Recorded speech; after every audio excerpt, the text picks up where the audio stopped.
Cantar de los Cantares, capítulo 2, versículo 8 al versículo 17. Así dice la palabra inspirada de Dios. La voz de mi amado,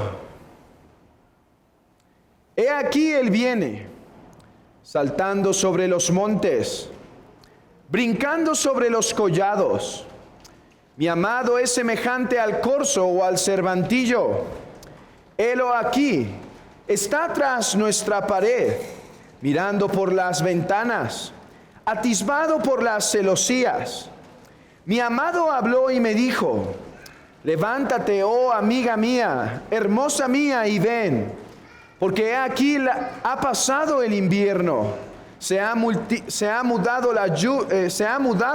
la lluvia se fue. Se han mostrado las flores en la tierra. El tiempo de la canción ha venido.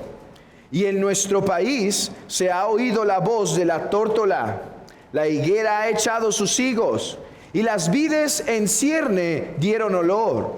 Levántate, oh amiga mía, hermosa mía, y ven, paloma mía, que estás en los agujeros de la peña, en lo escondido de escarpados parajes.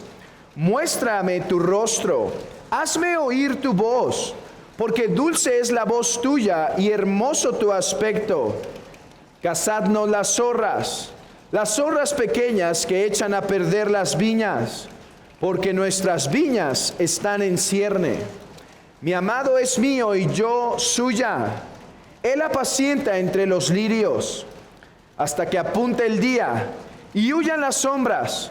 Vuélvete, amado mío, sé semejante al corzo o como el cervantillo sobre los montes de Beter. Esta es la palabra de Dios. Podemos sentarnos. Hermanos, aunque todo cantar de los cantares es un poema, no olvidemos eso. Todo cantar de los cantares es un poema. No obstante, no debemos ignorar que dentro de este gran gran poema hay pequeños poemas, ¿sí? Hay un macro poema y hay micropoemas dentro. Hemos pasado algunos mini poemas ya, o en otras palabras, Cantar de los Cantares es un gran poema construido a través de diferentes poemas más cortos. Ahora, lo interesante y el ingenio y la demostración de la sabiduría del Espíritu Santo es que estos diferentes poemas de una forma están interconectados, de tal manera que la historia va avanzando de un deseo a un cortejo, a una consumación, a las bodas y al regocijo en el matrimonio. Eso es lo interesante de Cantar de los Cantares. Yo creo que hasta este momento todo lo que hemos visto, ellos todavía no están unidos, todavía no han consumado el matrimonio, todavía están separados.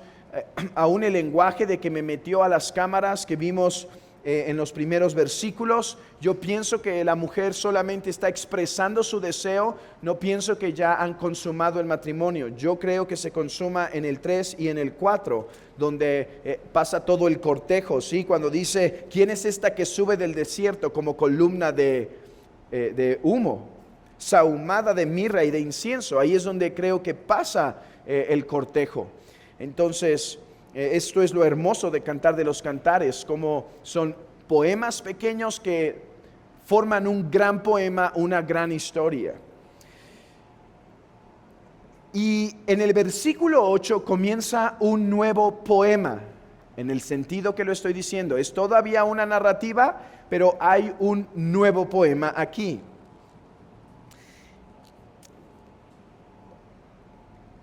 Y estos versículos, hermanos, podríamos resumir su enseñanza en las siguientes palabras. El esposo está llamando a su amada, la está levantando de su invierno y está trayendo el esposo con él la primavera. El amado está convirtiendo el triste invierno de la mujer en una feliz primavera. Hermanos, este texto es rico en interpretación. Yo creo que cada versículo de la Biblia tiene una interpretación. Niego la forma católica de interpretar el texto, donde hablaban de 4 tipos de interpretaciones. No obstante, yo creo que una interpretación, o sea, el texto tiene un significado, ese significado tiene varios alcances. Tiene un alcance histórico, tiene un alcance cristocéntrico y tiene un alcance para la iglesia, experiencial, práctico. Y con esto estaban de acuerdo los padres de la iglesia, los puritanos, la era medieval, los postreformadores, hasta el tiempo de la Ilustración, como ya se están acostumbrando a escuchar. Así que interpretemos este texto, hermanos, o conozcamos este texto a través de estos 3 sencillos pasos. En primer lugar, veamos el significado del poema en su contexto, históricamente, ¿qué es lo que quiere decir? Después, basados en esa interpretación, veamos cómo este texto nos anuncia a Cristo. Y todavía basados en esa interpretación, veamos cómo este nos aplica a nosotros. Ahora, no sé si para todos es extraño esta forma que propongo. Espero que no, porque esto es algo que hacemos comúnmente en nuestra iglesia. Pero a fin de que sea muy claro y que esto es como se debe interpretar las escrituras, déjenme darles un ejemplo. Déjenme darles un ejemplo de esta interpretación única con diferentes aplicaciones o implicaciones. Por ejemplo, bienaventurado el varón que no anduvo en consejo de malos, ni estuvo en camino de pecadores, ni en silla de escarnecedores se ha sentado, sino que en la ley de Jehová está su delicia, y en su ley medita de día y de noche. Será como árbol plantado junto a corrientes de aguas, que da su fruto a su tiempo y su hoja no cae, y todo lo que hace prosperará. ¿Cómo interpretamos este texto? Bueno, la corriente liberal dice, y a veces la dispensacionalista también, esto solamente está hablando de David. David es el varón bienaventurado que cumplía los requisitos que Moisés estableció. Moisés estableció que el rey debía hacer una copia de la ley, ¿recuerdan? Para que no se olvidara de Dios. Entonces, Salmo 1 solamente nos está hablando del rey David, de cómo por estar cerca de la palabra de Dios, prosperó en su vida, prosperó en su caminar y nada más. Pero 2000 años de la historia de la iglesia, y es más, 1000 años de la interpretación judía de los salmos, nos dice que ese no es el único significado del texto. Esa no es la única implicación del texto. Es cierto, afirmamos que eso es lo que enseña históricamente, que contextualmente eso quiere decir.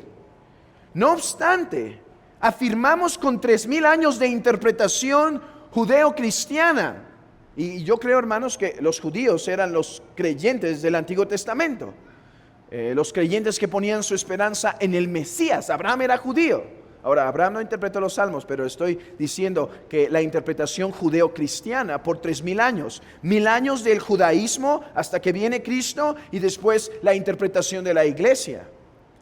Había judíos y gentiles en la iglesia. La interpretación entonces de 3000 años de la iglesia judeo-cristiana ha dicho que hay más que esa implicación. Y que además de ver a David, debemos reconocer que David habló proféticamente. Y que cuando David hablaba del siervo, del bienaventurado, del varón bienaventurado que meditaba en la ley de Jehová, no estaba sino predicando, sino anticipando al Mesías. El Mesías que caminaba en la ley de Jehová. Y hermanos, les recomiendo que lean los comentarios de Agustín de los Salmos. Es impresionante. Agustín ni siquiera empieza a interpretar sus salmos con David. ¿Saben con quién empieza Agustín? Con Cristo. Y empieza a decir, este es una descripción del Mesías, de nuestro Señor Jesucristo, donde se nos explica que contrario a Adán, que sí se juntó con caminos de malvados y de pecadores, la serpiente, y por lo tanto no fue prosperado, nuestro Mesías, el Señor Jesucristo, sí caminaría en la ley de Jehová y sería prosperado, y él estaría como un árbol junto a corrientes de aguas. Y dice, esas corrientes de agua no solo es la palabra, es el Espíritu por medio de la palabra. Sería lleno del Espíritu para ser prosperado, y su hoja entonces nunca caería y traería fruto a las naciones. Claro que esa es la interpretación. La primera no la negamos, la segunda no podemos rechazarla. Pero en tercer lugar, el Salmo 1 no solo nos enseña históricamente que habla de David, no solo nos anticipa cristocéntricamente que habla del Señor Jesucristo, también, hermanos, es una exhortación y aplicación para la iglesia. Somos llamados a imitar la fe de nuestro Señor Jesucristo y vivir meditando y contemplando la palabra de Dios para nuestra edificación y para ser prosperados. Hermanos, de la misma manera, el poema que ahora estamos contemplando, Cantar de los Cantares, debe en algunas instancias ser visto de esa forma, con esa triple implicación. Así que déjenme intentar exponerlo ante ustedes y que veamos la riqueza de la palabra aquí.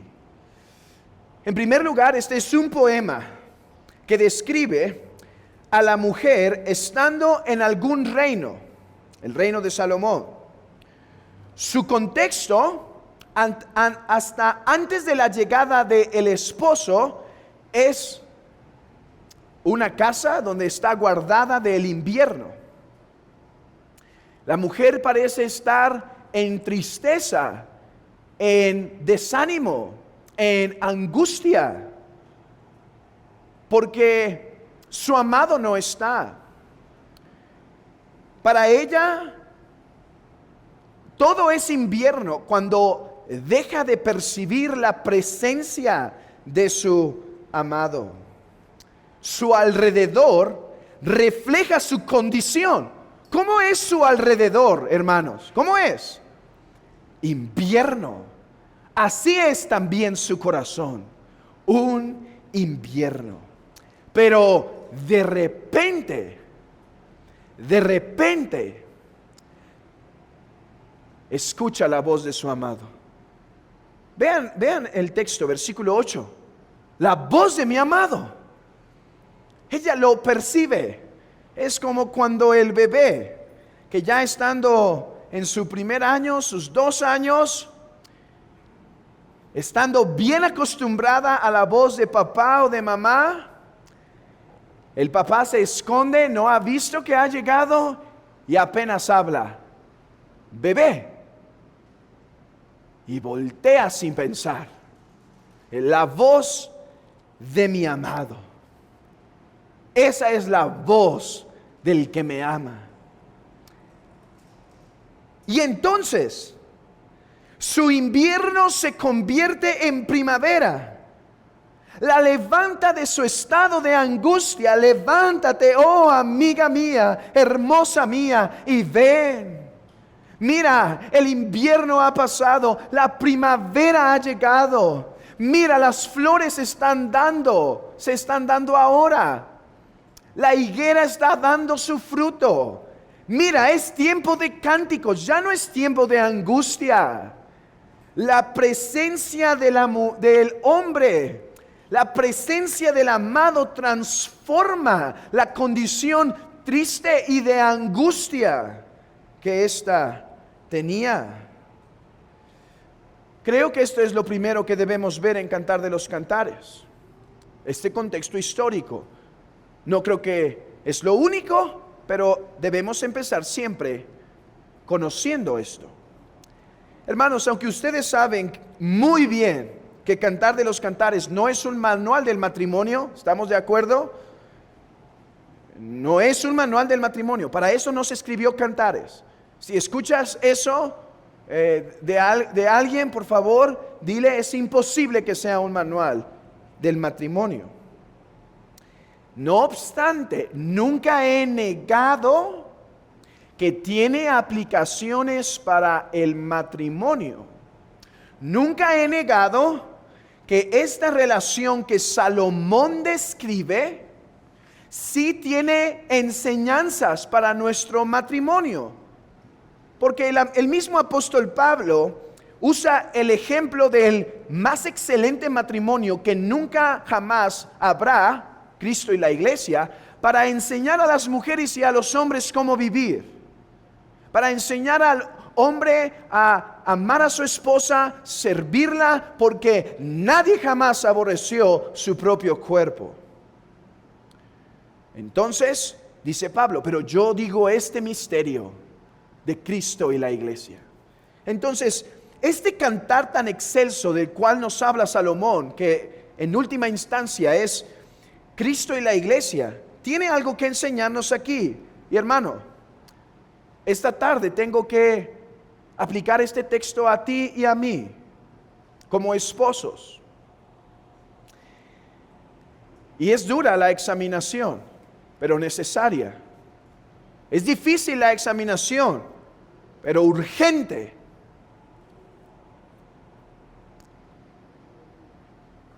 ¿Es tu presencia una primavera para tu esposa?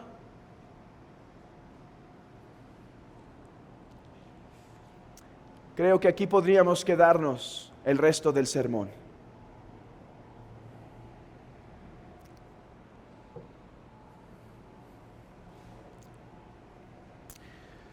Déjame aplicarlo más. Cuando tomaste a tu esposa por primera vez, el momento en que la tomaste por esposa, quizá no tenía un gran invierno, pero quizá podríamos hablar figuradamente, vivía en un invierno, hablando figuradamente. ¿Ha tu presencia transformado en primavera la vida de tu esposa? En estos años de tu matrimonio, 5, 10, 15, 20, ¿ha prosperado tu amada, tu amiga, tu hermosa? ¿Ha prosperado en su vida? Ya escucho los reclamos de algunos en mis oídos aquí. Y dicen, pero yo no era cristiano cuando la conocí. Ok, eso no quita nuestra responsabilidad antes, pero es válido hasta cierto punto. Ok, ¿tu esposa prospera desde el día de tu conversión? No estoy hablando si tiene más joyas. No estoy hablando si antes no salía de vacaciones y ahora sí. No estoy hablando que si antes tenía una casa propia o no. Aquí particularmente a los cristianos estoy hablando, ¿prospera tu esposa espiritualmente por causa tuya? No, por causa mía jamás, es por la causa de Dios. Sí, pero Dios usa instrumentos. ¿Está tu esposa prosperando, desarrollándose espiritualmente, teniendo mayor victoria sobre el pecado, teniendo más gozo en la vida cristiana, teniendo más santidad, mostrando el fruto del Espíritu más? Es ella cuando dice: he aquí la voz de mi amado, he aquí el que hace prosperar mi alma, he aquí el varón que Dios ha puesto para cuidarme, para protegerme, para sustentarme. Prospera el alma de tu esposa. Hermano, entregarás a tu esposa al Cristo resucitado, más hermosa y más preciosa de lo que te la dio. Espiritualmente hablando, físicamente hablando, quizá no. Nos vamos a arrugar, les guste o no, hermanas, todos nos vamos a arrugar. Pero mientras este cuerpo exterior se va desgastando, es el interior de tu esposa siendo embellecido día con día. Hermano, no endurezcas tu corazón en esta tarde. Escucha la exhortación que este texto trae. ¿Es tu esposa espiritualmente primavera o invierno?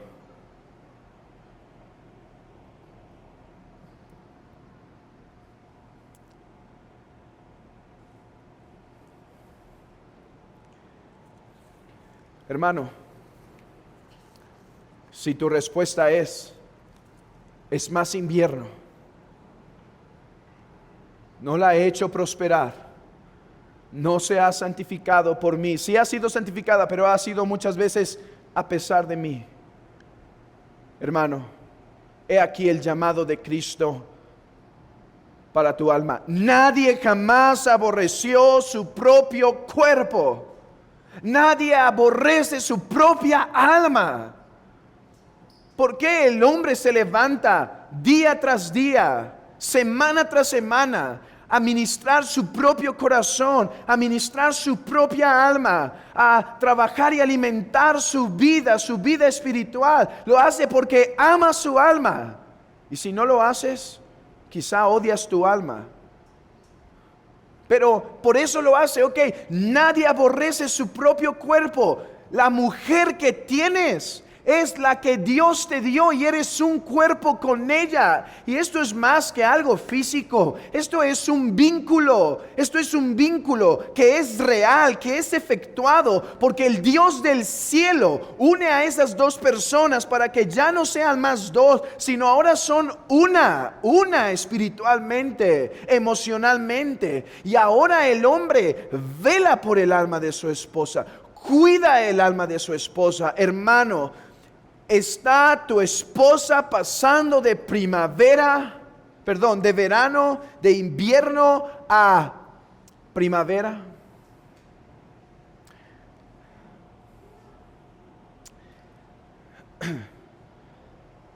Hermanos, si no, arrepintámonos.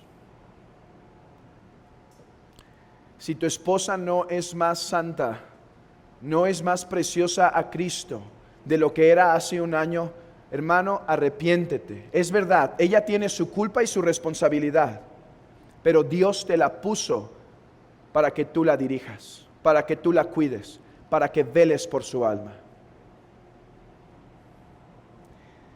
Si tu esposa no está pasando de invierno a primavera,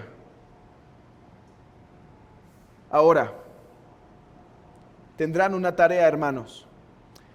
No evalúen por su propio juicio. Es fácil evaluar por el propio juicio.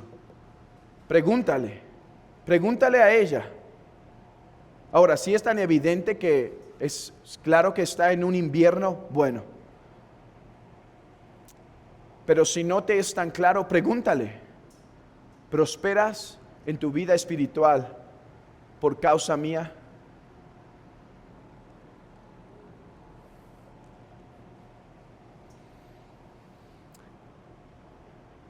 Si no, arrepintámonos, busquemos nuestra vida espiritual y entonces atendamos la de nuestra familia. Pienso que la mayoría de las veces por la cual la mujer está mal en el hogar es porque el hombre está mal. porque no se equivoca la Escritura cuando dice, como anda el sacerdote, así anda el pueblo. Como anda el sacerdote, así anda el pueblo. Así que primero, ve que está mal en tu vida, hermano. Hay un principio de sabiduría en esas personas que nos instruyen en el avión. Que si hay una precipitación y entonces las mascarillas se bajan, antes de ponerla al de al lado, primero busca ponértela a ti mismo. Oh hermano, quizá tu esposa no prospera porque tu condición espiritual es sumamente mala el día de hoy.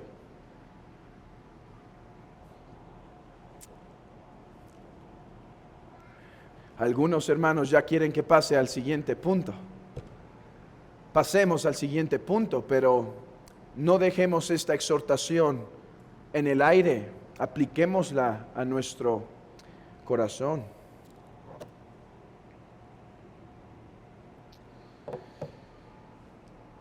En segundo lugar, este poema, este texto que hemos visto, es una descripción de lo que pasaría en la llegada del Mesías.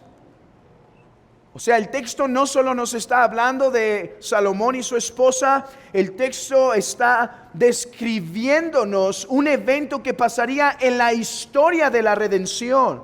Nos está describiendo cómo ocurriría, qué pasaría cuando el Mesías llegara.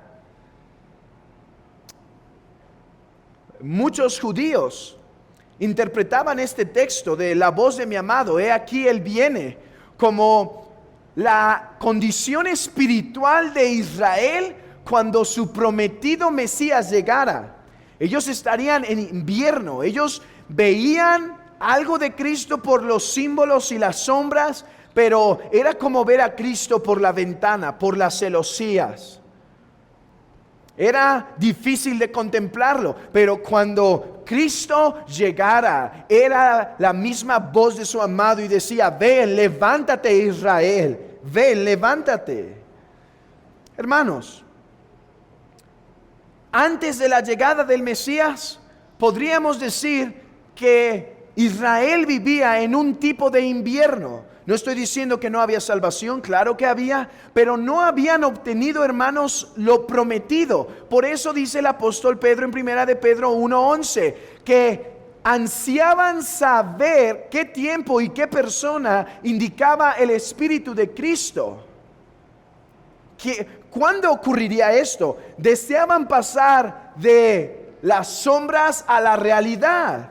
No por nada dice el apóstol Pablo en Gálatas capítulo 4, que Israel estuvo bajo un ayo para ser llevados a Cristo. ¿Recuerdan ese texto en Gálatas capítulo 4? Abran sus Biblias si gustan.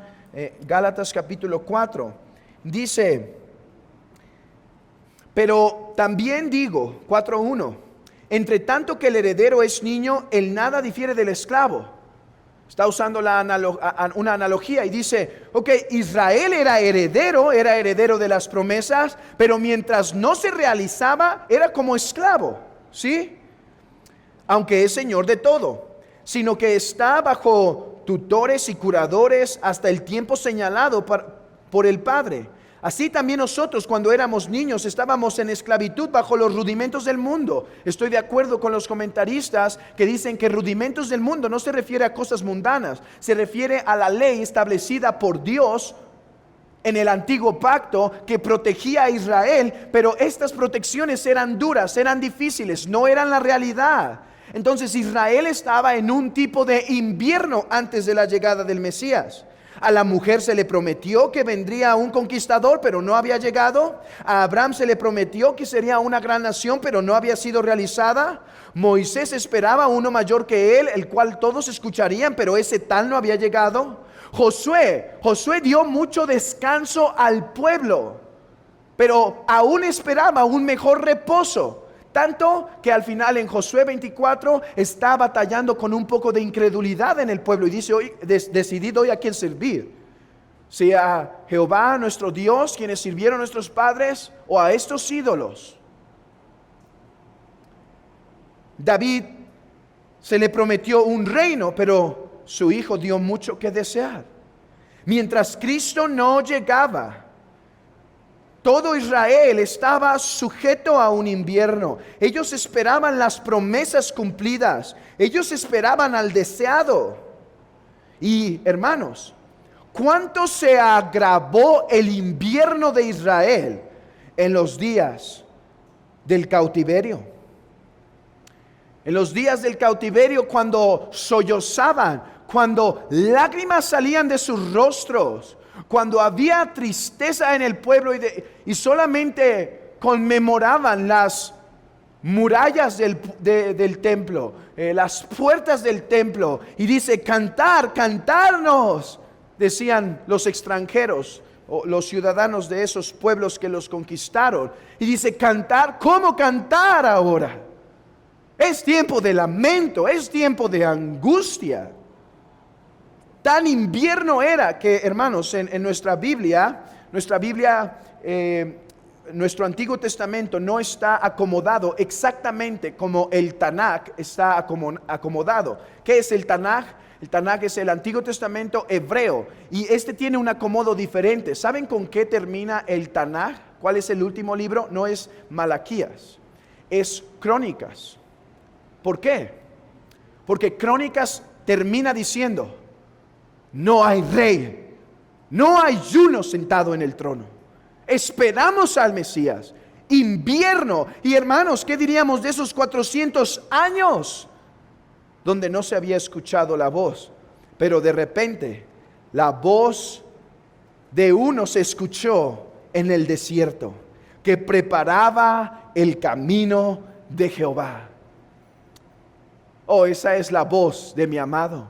Y vean cómo los santos, cómo los creyentes, cuando escucharon que el Mesías había llegado, su invierno cambió en primavera. Tanto que esos dos ancianos que esperaban en el templo, cuando escuchan del Mesías, dice: salvación de los enemigos, victoria. El Señor nos ha dado contemplar al Mesías. Mi invierno se ha transformado en primavera. Estas son las palabras de Zacarías. Bendito el Señor Dios de Israel, que ha visitado y redimido a su pueblo, y nos levantó un poderoso Salvador en la casa de David su siervo, como habló por la boca de los santos profetas desde el principio. Aquí se transforma el invierno de Israel, porque su santo y amado Mesías había llegado.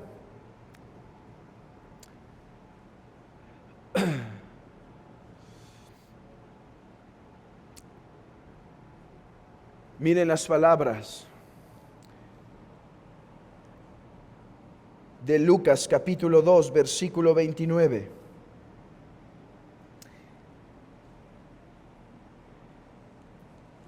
Un hombre llamado Simeón,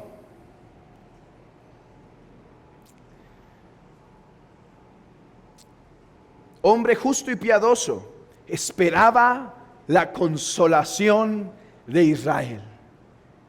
Esperaba la primavera de Israel.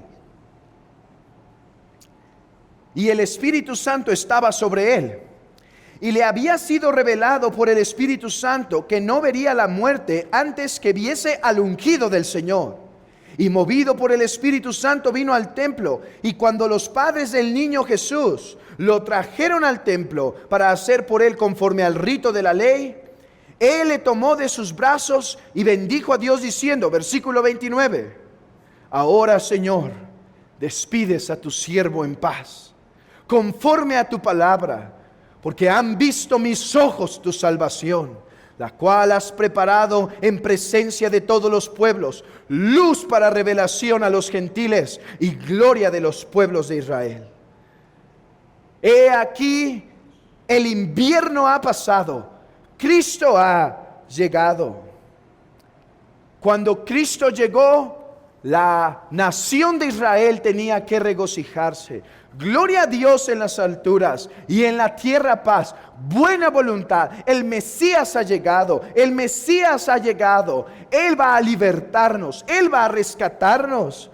Oh, pero las buenas nuevas no es que solo Israel tiene que regocijarse, porque dice el apóstol Pablo en Romanos capítulo 1 versículo 16, porque no me avergüenzo del evangelio, porque es poder de Dios para salvación. Que el judío se regocije. Al judío primeramente dice, alégrese el judío, pero dice, pero también al griego, pero también al gentil. Oh, mi amigo, mientras no estés en Cristo, vives en un invierno, aun cuando intentes poner cualquier tipo de calefacción.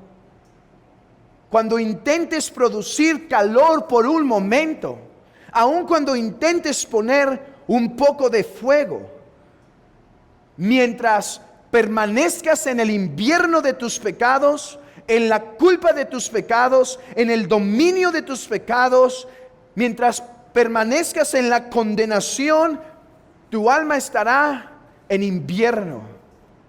No hay flores fuera. No hay fruto de vida eterna. Para ti solo está la muerte del frío, aquel frío que seca el fruto, aquel frío que produce la enfermedad. Para ti solo hay ese frío. Pero ¿por qué has de morir si Cristo ya transformó el invierno en primavera? Si Cristo ya nos dio paz por medio de su obra, ¿por qué morirás en tus pecados?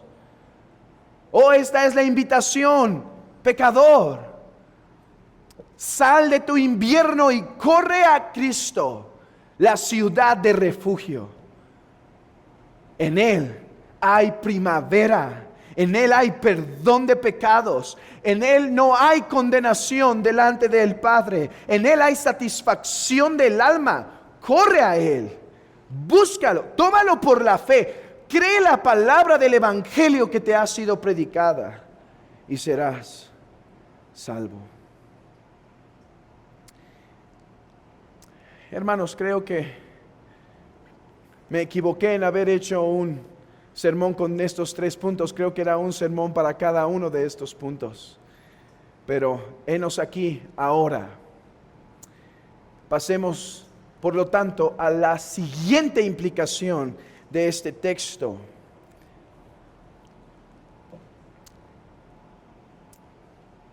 Y hermanos, ¿qué nos dice a nosotros este texto? Yo creo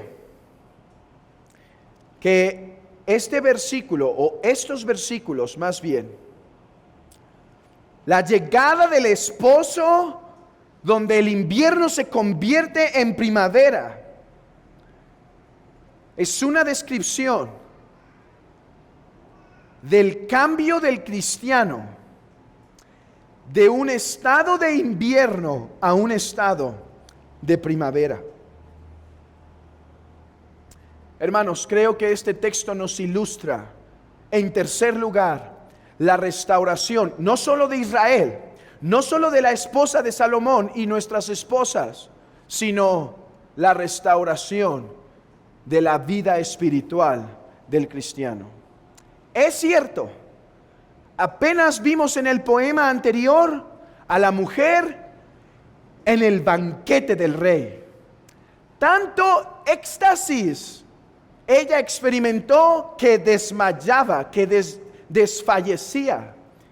Pero ahora está en un invierno. Y hermanos, es que muchas veces así es nuestro caminar cristiano. Podemos pasar de experimentar grandes bendiciones espirituales a caer en grandes tristezas e inviernos de un momento a otro. Pero, ¿qué es el invierno para los cristianos? El invierno para los creyentes son aquellos tiempos en donde pierden sensibilidad de la presencia de Cristo en sus vidas. Un comentarista llamado McLaren dice: el invierno ilustra, o sea, cuando se habla aquí del invierno, se está ilustrando el periodo en las almas de los creyentes en donde Cristo está, o al menos así parece, ausente.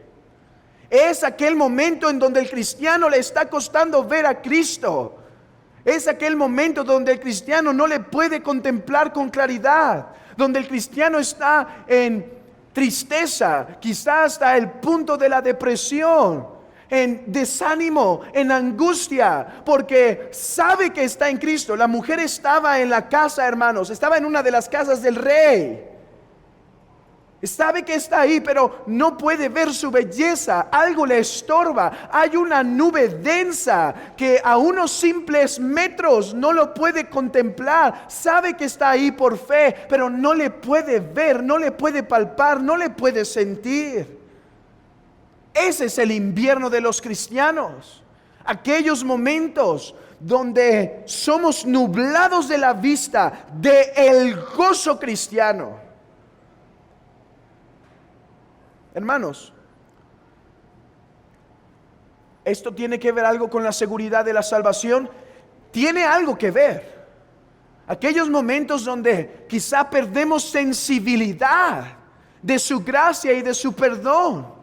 Por gracia no perdemos la salvación porque esta es para siempre, pero en nuestro sentir está ausente. Pero no solo es la seguridad de salvación. Esto también habla aún del gozo. El cristiano puede tener confianza de que está perdonado. No obstante, no tiene ese gozo. Está estorbado de la gloria de Cristo.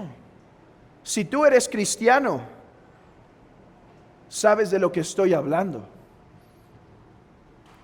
Si tú eres cristiano, sabes de lo que estoy hablando. Tú sabes lo que significa no encontrar el rostro de Cristo. Tú lo sabes, hermano. Y si no, como dijo, ya no me acuerdo ni quién dijo eso, pero alguien lo dijo y no yo. Dudo mucho de aquellos que no experimentan eso en su vida y dicen: no, yo vivo desde el principio hasta el final en el gozo y la presencia de Cristo sin perderlo ni un segundo. Dice, dudo de ese tipo de experiencias. No, el cristiano sabe cuando pierde la presencia, o al menos en su sentir, de Cristo. Y vean, esta mujer no encuentra gozo hasta que lo ve, porque ese es un cristiano. Un cristiano no solo sabe de perder el gozo de la visión de Cristo. Un cristiano también sabe que fuera de esa visión no hay gozo en la vida. Sí, puedo estar bien con mi esposa, puedo estar bien con mis hijos, puedo estar bien en el trabajo, puedo estar prosperando, pero no está completo mi gozo, porque me falta el gozo y el rostro de Cristo. Por eso alguien oró esto: Señor, si no me concedes el contentarme con la luz de tu rostro, dame que no pueda ser contento con nada más. Conozco bien que el gozo sin ti es verdadera muerte. Señor, no veo tu rostro, pero no dejes que me contente con nada. No dejes que nada me satisfaga. Es cierto, el cristiano suele perder la mirada de Cristo. No que Cristo lo deje de ver, pero él suele dejar de ser sensible a esa comunión con Cristo, a ese mirar cara a cara. Hablo espiritualmente, no físicamente. Pero también es verdad que cuando eso pasa, el tal es miserable, el tal es infeliz, el tal no encuentra gozo. Contrario a un falso cristiano. Un falso cristiano se regocija cuando tiene sus eventos de gozo, pero cuando no encuentra a Cristo es lo mismo. Puedo seguir viviendo sin Él. Si puedes vivir sin el gozo de Cristo, duda mucho de tu estado espiritual. Si lo pierdes y puedes vivir tranquilo, duda, ten cuidado. Ahora, sí pasa, aún en los cristianos, cuando se empiezan a endurecer. Si has experimentado este gozo de ver a Cristo, pero al mismo tiempo esta tristeza, hermano, tienes una razón para conocer, para ver los frutos de la salvación en ti. Así que aun cuando no vemos a Cristo, tenemos una razón para tener seguridad. Pues claro que el Señor no nos dejará sin luz, si no nos echaríamos a la locura. Hermano, ¿estás ahora en este tiempo? ¿Cómo está tu vida espiritual actual? ¿Estás gozando de la comunión con Cristo o más bien hay una nube densa enfrente de ti? ¿Por qué? ¿Por qué pasan estos inviernos en el cristiano? En nuestro contexto no se nos describe en el texto que estamos viendo, pero más adelante se nos va a describir. Así que déjenme resumir algunas razones por las cuales el cristiano pierde esa contemplación de Cristo. Por negligencia de conservarla. Deseamos la presencia de Cristo, pero no trabajamos para fomentar una comunión con Él. Hermanos, vivir con nuestra esposa no significa tener una buena comunión. Para eso hay que trabajar, y hay que trabajar duro. Hay que generar comunicación, hay que generar vínculo, hay que generar plática, hay que generar los momentos. ¿Por qué el cristiano pierde la sensibilidad de la presencia de Cristo y del gozo de Cristo? Porque, hermanos, muchas veces somos negligentes para mantenerla, para fomentarla. Leemos un día sí, 4 no, 1 sí, 6 no, 3 sí, 20 no, espero que no. Nuestra oración no es que es débil, hermanos, nuestra oración suele ser débil, pero ni siquiera luchamos un poquito para trabajar en ella. Quizá nos arrodillamos o nos sentamos y estamos orando. No encontré el gozo del Señor, ya me voy. 3 minutos pasaron y ya me voy. Y me levanto, me cambio y me voy. Otra razón es por caer en algún pecado que hiere la conciencia y contrista al Espíritu Santo.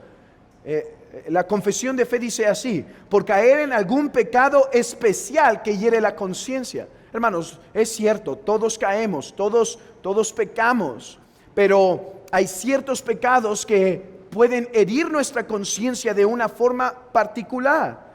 Hay veces que perdemos esa sensibilidad por ese pecado. Así le pasó a David. Señor, no quites de mí tu Santo Espíritu. No estaba pidiendo que por favor no dejara de ser salvo o algo así. Él estaba más bien pidiendo: Señor, no quites tu presencia, no quites tu sensibilidad de mí por alguna tentación repentina o fuerte. Cuarto, porque Dios en ocasiones soberanamente decide retirar el rostro, permitiendo aún a los que temen, dice la Confesión de Londres, que caminen en tinieblas y no tengan luz. ¿Por qué? Porque en la soberana voluntad de Dios y en su sapientísima voluntad es sano para el cristiano que en ocasiones le sea retirada la luz de su rostro para corregir algo, para mostrarle su necesidad, para hacerlo ver que la luz de su rostro es una gracia y no algo que él merece. Pero hay otra razón, y pienso que son las pruebas en la vida. Hay pruebas que nos hacen perder la vista de la hermosura de Cristo, y mientras más lo dejamos de ver, porque más vemos las olas que nos rodean, Cristo deja de ser menos visible a nosotros. ¿No le pasó esto a Pedro? caminando en medio de las olas, empezó a hundirse cuando comenzó a mirar a estas en lugar de mirar al Señor. Hermano, si tú estás en esta condición hoy, ¿cuál de estas razones es la tuya, hermano? ¿Negligencia en tus deberes espirituales? ¿Un pecado especial en el que estás cayendo y estás permitiendo entrada en tu vida? ¿Por alguna tentación que te está asediando, que quizá no estás huyendo adecuadamente de ella, porque soberanamente Dios lo ha determinado así? ¿O por alguna prueba en tu vida? ¿Por qué ahora hay una nube densa delante de ti? Tengo que decir que estoy de acuerdo con el puritano Anthony Burgess, el cual dijo que aunque a veces es la soberanía de Dios que nos quita su rostro, muchas veces la razón por la que ya no le podemos contemplar y regocijarnos, dice él, la mayoría de las veces es por la negligencia del cristiano de cuidar su comunión con Dios. ¿Cuál es la tuya esta tarde, hermano? ¿Cuál es la razón para ti? Pero bueno, ese es el invierno. Pero ¿cómo ocurre la restauración? ¿Cómo es que la mujer, el cristiano y la iglesia, porque creo que esto no solo se aplica individualmente, sino corporativamente, ¿cómo es que esto pasa?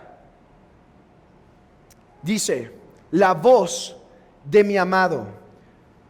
Por la voz de Cristo, la iglesia, el cristiano es restaurado. Vean conmigo versículo 8.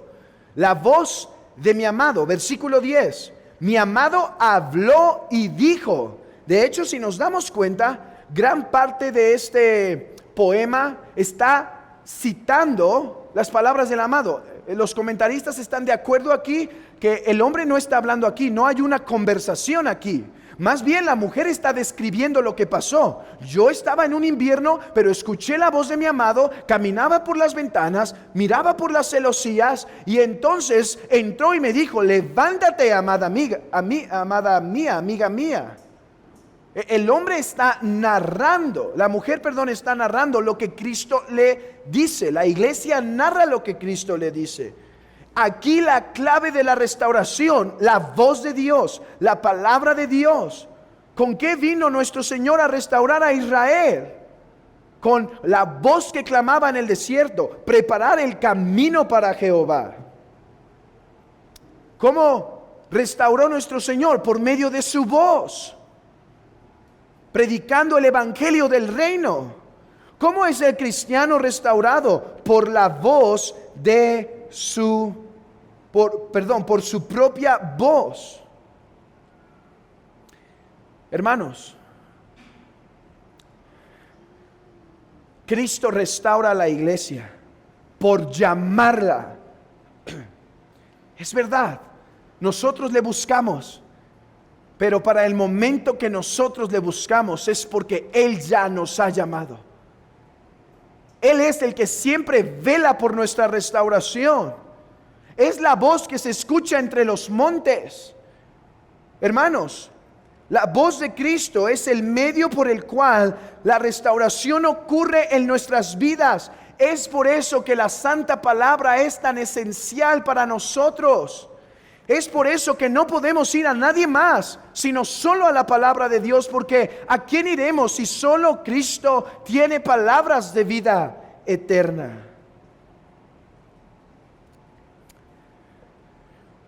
¿Cómo era restaurado el cristiano en la era medieval? Penitencia. Penitencia. Así era supuestamente restaurado. Pero verdaderamente, ¿cómo puede el cristiano ser restaurado? Por la palabra de Cristo. Por medio de su voz, Él nos vivifica. Por medio de su voz, Él nos consuela. Por medio de su voz, Él nos restaura. Casi el 99% quizá de las pláticas que tengo con hermanos que estuvieron en un tiempo afligidos y ahora están en su primavera, casi siempre la respuesta tiene que ver con que es que empecé a tener una comunión con la palabra de Dios. Es que puse más cuidado al sermón del domingo. Es que estuve más atento a la devoción familiar.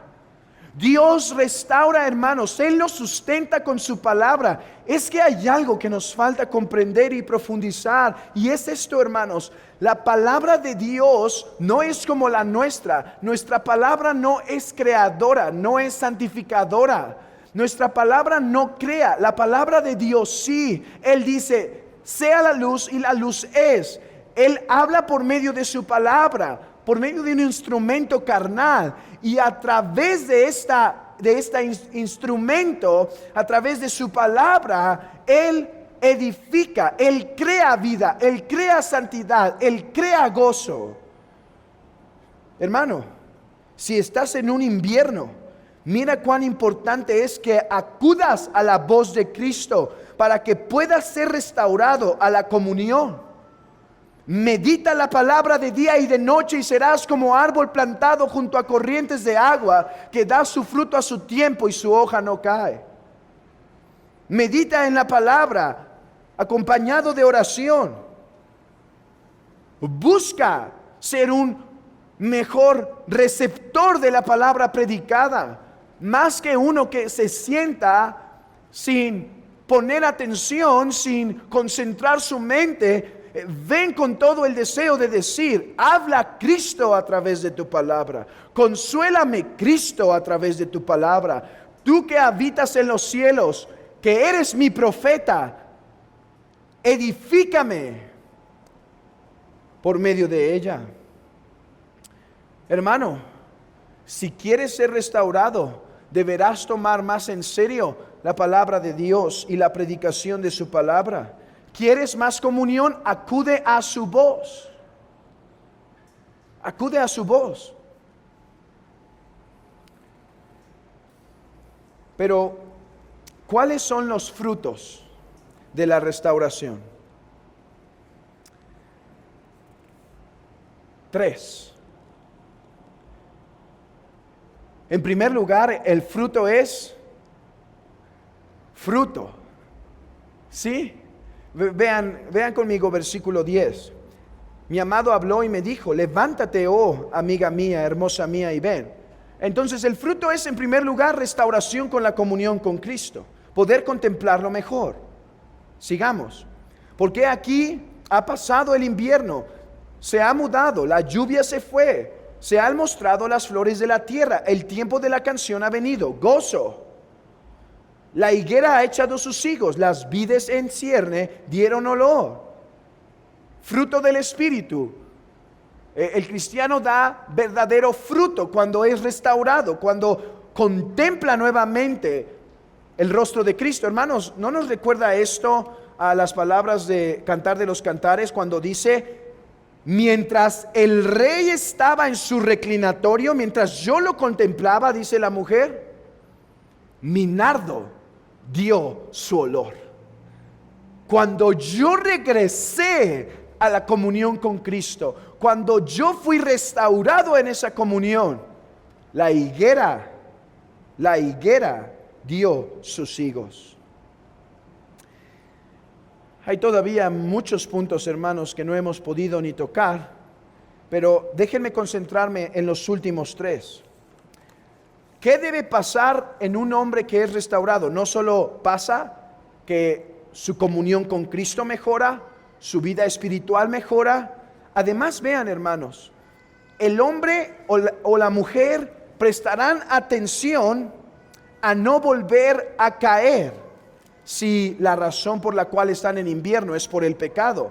Dice versículo 5: cazadnos las zorras pequeñas que echan a perder las viñas, porque nuestras viñas están en cierne.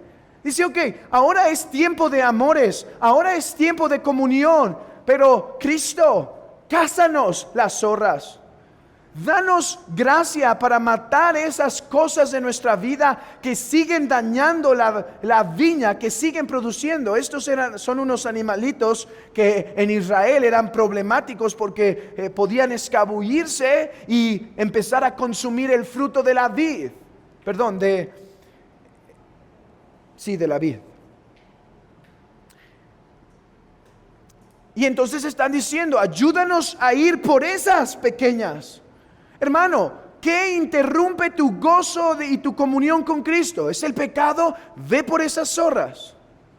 ¿Es falta de disciplina? Ve por esas zorras. ¿Es exceso de sueño? Hermanos, a veces pienso que al cristiano se le ha olvidado que tomar la cruz cada día tiene implicaciones tan prácticas como perder una hora de sueño para buscar la comunión con Cristo. ¿Cuáles son las zorras que te enfrían? ¿Cuáles son las zorras que te apagan? Clama a Cristo que las puedas destruir. Mayor confianza. Mi amado es mío y yo suya. Hermanos, esta es seguridad de salvación. Dejemos ver la seguridad de salvación aparte de Cristo. La seguridad de salvación es poder contemplar la voz del amado y poder decir, mi amado es mío y yo suya. He aquí el cristiano gozoso. He aquí el cristiano fructífero. ¿Y cómo llegarás a ese estado? Aparte de la meditación de la palabra, la oración de la palabra, la predicación de la palabra, la recepción de la palabra visible, las santas ordenanzas, así fueron llamadas por los puritanos, la palabra visible.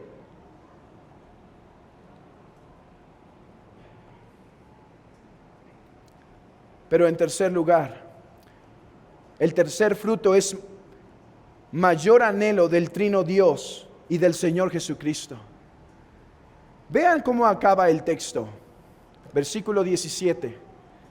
Hasta que apunte el día y huyan las sombras, vuélvete, amado mío, sé semejante al corzo o como el cervantillo sobre los montes de Beter. ¿Cómo acaba? La mujer dice,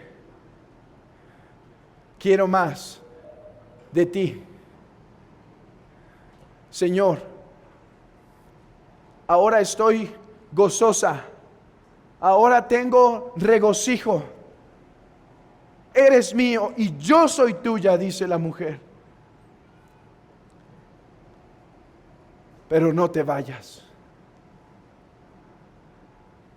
Es lo que está diciendo. Dice, vuélvete, no te vayas.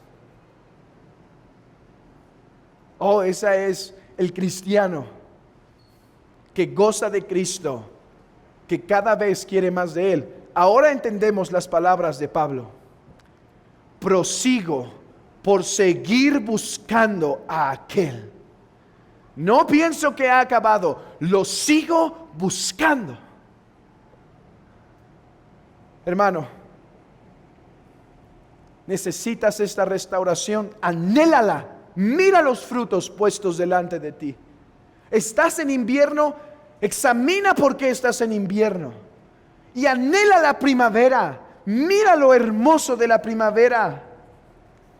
Deseo de matar el pecado, gozo y amor en Cristo y anhelo y más anhelo del Trino Dios. Anhela la restauración, anhela salir de tu invierno. Tú dirás, pero mi alrededor es muy difícil. Mi vida es muy difícil. Sí, pero Cristo convierte hasta el peor de los inviernos en primavera con su presencia. Quizá no se irá lo de afuera, pero caminará seguro y gozoso en Él. ¿No le pasó eso a Pedro? Las olas no se fueron, pero caminaba cerca de Cristo en medio de las olas. En el mundo tendréis aflicción, pero confiad, yo he vencido al mundo. Anhela esta restauración. Si es por pecado, mata las zorras. Si es por negligencia, mata esas pequeñas zorras que afectan el viñedo. Si es por pruebas, ve a Él. Búscalo por medio de su palabra y sé restaurado, hermano. No hay otra forma, ¿saben? Hay hermanos que siento a veces se cansan de la consejería. Los hermanos que vienen a pedir consejería, porque muchas veces el final del asunto es, para los hermanos que están teniendo problemas con su vida espiritual, es la palabra, la oración, la predicación, la recepción de la cena. Y como que se dicen, sí, pero no hay como un 2 más 2 que pueda hacer y ya, algo que pueda meter al micro. Hermanos, no hay otra forma de restaurar tu corazón. Hermano, si no prestas atención a la palabra, a la iglesia, a la predicación, a la cena del Señor, no serás restaurado, hermano. No soy profeta ni hijo de profeta, pero creo que Cristo tiene la preeminencia en su iglesia. Y es por su palabra que ésta prospera o ésta se ve afectada. Es por su palabra que el cristiano prospera y por la falta de ella que el cristiano mengua. Él tiene que tener la preeminencia, porque la iglesia no puede huir a ningún otro lado sino a Cristo, porque solo Él tiene palabras de vida eterna. Y así su iglesia glorifica a Cristo cuando lo reconoce: tú eres mi única fuente de vida.